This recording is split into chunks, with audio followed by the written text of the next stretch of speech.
साथ साथ जो है फैमिली भी हैदराबाद में रहती हैं, कृष्णा साहब की फैमिली, उन्होंने भी आपत्ति दर्ज करी, लेकिन इसके बावजूद बिहार सरकार ने आनंद मोहन को रिहा कर दिया। इस पूरे मामले पर आपकी क्या प्रतिक्रिया है?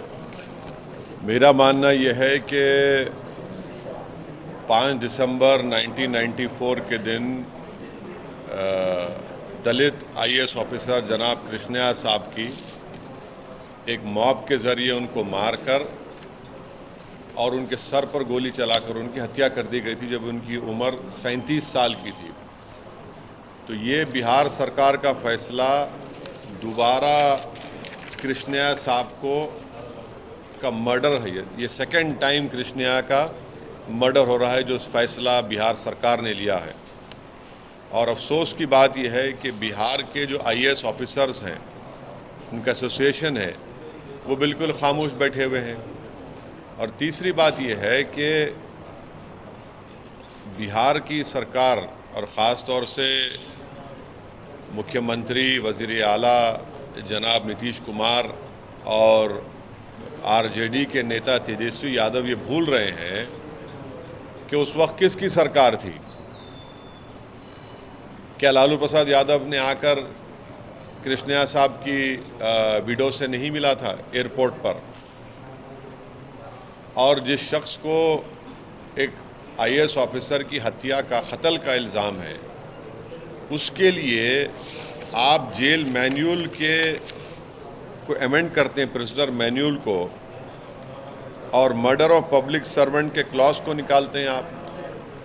तो अब ये बताइए कि कौन सा आईएएस ऑफिसर अब बिहार में अपनी जान को खतरे में डालकर गरीब जनता के लिए काम करेगा? और ये कृष्णा साहब वो आदमी है जो कूली का काम किए पढ़ाई हासिल करने के लिए, दलित परिवार से आते थे, और आज आप उनका दोबारा हत्या कर रही है बिहार की सरकार उनकी। आखिर क्या वजह है कि एक आदमी को छोड़ने के लिए, जिसके परिवार के 2 लोग तो राजद के विधायक हैं, उनको आप छोड़ने के लिए प्रिजनर मैन्यूल के क्लॉज हटा रहे हैं? तो मैं कृष्णा साहब की फैमिली के साथ हूं और हम उम्मीद करते हैं कि बिहार सरकार, नीतीश कुमार मुख्यमंत्री दोबारा अपने फैसले पर सोचेंगे। जो अपने आप को बड़ा दावा करते थे कि मैं करप्शन से, क्रिमिनलाइजेशन से कोई कॉम्प्रोमाइज़ नहीं करूंगा, आज आपने क्यों किया? ये फैसला आपने क्यों लिया? और राजद की पॉलिसी क्या है? क्यों उन्होंने इस तरह का क्रिमिनलाइजेशन की पॉलिटिक्स को आगे बढ़ा रहे हैं? तो क्या फिर बिहार में दोबारा हम देखेंगे कि सनलाइट सेना और रणवीर सेना निकल के आएगी क्या? वो 1990 और 2000 में जो खतरात, जो बादल के, जो खतरे के बादल लोगों के सरों पर मंडलाते थे, तो ये सरासर गलत है। ये गलत मैसेज दिया जा रहा है कमज़ोर वर्ग के लोगों को, और ख़ास तौर से दलित परिवार को, ख़ास तौर से बिहार के वो पब्लिक सर्वेंट को जो जनता की खिदमत करते हैं। और हम बिहार सरकार से इसका डिमांड करते हैं कि फ़ौरन वो अपने फ़ैसले को वापस ले। ये गलत मैसेज जा रहा है। एक पब्लिक सर्वेंट को ऑन ड्यूटी मार दिया गया, तो फिर क्या मैसेज दे रहे हैं आप? तो इससे एक बात जाहिर हो रही है कि जो सरकारें, जो पार्टी सत्ता में होती हैं, वो अपने सियासी फ़ायदे के लिए इस तरह के काम करके उन लोगों को छोड़ती है, चाहे वो बीजेपी की सरकार हो गुजरात में या फिर नीतीश कुमार की सरकार हो बिहार में। आपने गुजरात का जिक्र किया सर, गुजरात के किस फैसले पे आपको लगता है कि सियासी फायदे के लिए वो किया गया रिलीज? आपने देखा ना कि जब बिल्किस बानो के रेप करने वालों को और बिल्किस बानो के फैमिली को हत्या करके, उनकी रेप करके हत्या करने वालों को उनको छोड़ा गया, तो वो लोग तो बीजेपी के नेताओं के साथ फिर रहे थे, डाइस शेयर कर रहे थे। तो इससे इंसाफ कमज़ोर होता है। इससे जिन लोगों का कत्ल किया गया था दोबारा उनका कत्ल होता है आज। और अफसोस की बात यह है कि बिहार सरकार, जितनी भी सरकारें बनी, कृष्णिया साहब के परिवार को कुछ मदद नहीं की उन्होंने।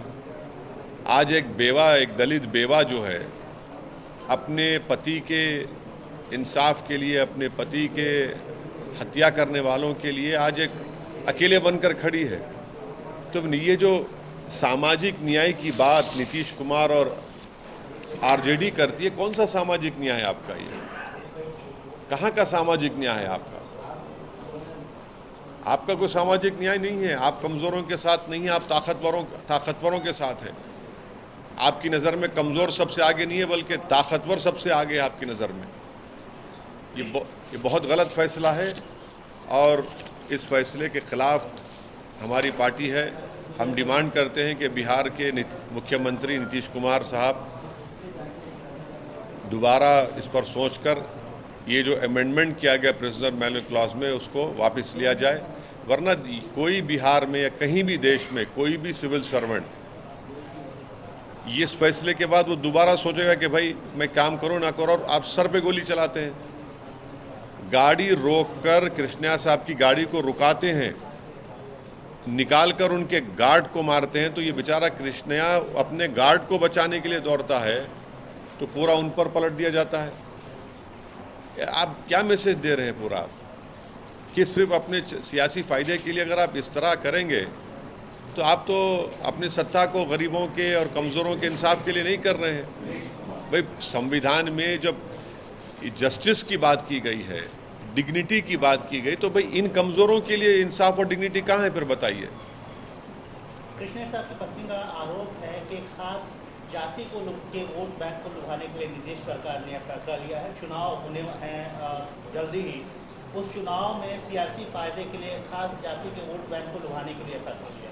देखिए, एक बात समझने की ज़रूरत है पूरे देश को कि जब कृष्णिया साहब की हत्या की गई थी सर पर गोली मारकर, उस वक्त उनकी पत्नी की उम्र 30 साल की थी और उस महिला ने, उस खातून ने कितने तकालीफ झेले होंगे इसका अंदाज़ा आप और हम नहीं कर सकते। अपनी दोनों बेटियों को उन्होंने पढ़ाया, उनको क्या क्या तकालीफ ने उठाई होंगी उस महिला ने। यकीनन उसकी तकलीफ, उसकी पीड़ा है, तकलीफ है, उसको समझने की ज़रूरत है। आप कम से कम कुछ बता देते, कुछ करते, कुछ मदद करते, कुछ पूछते, कुछ नहीं, बस सियासी रोटी सेकना है और आप फैसला ले रहे हैं। तो आज वो जो कह रही है पत्नी, वो अपनी बेबसी का उसका इजहार है, वो उसकी कमज़ोरी का इजहार है, और उसका गुनाह ये है कि वो दलित था। ये कोई भी मेजर पॉलिटिकल पार्टीज, अगर हम बिहार की राजनीति की बात करें तो वो खुलकर इसका विरोध नजर करती नहीं। देखिए, तो यही तो समाजवादी पार्टी नजर नहीं आती इसका विरोध करते हुए। नहीं, बीजेपी में भी तो उनके कई नेता है जो इस फैसले के खिलाफ नहीं बोल रहे हैं, जो बीजेपी के एमपी हैं, जो अपर कास्ट के एमपी हैं बीजेपी, वो भी तो मुंह नहीं खोल रहे हैं।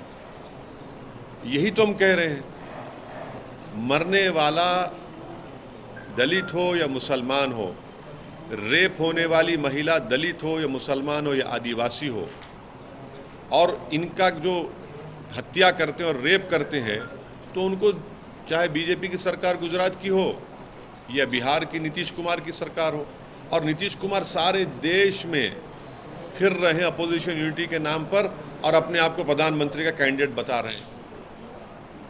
आप ये पैगाम दे रहे हैं पूरे देश को। आप दलित कम्युनिटी को बोलेंगे अब आप जाकर पूरे देश में 2024 में कि देखो हमने एक दलित ऑफिसर की हत्या करने वाले एक आदमी को छोड़ दिया?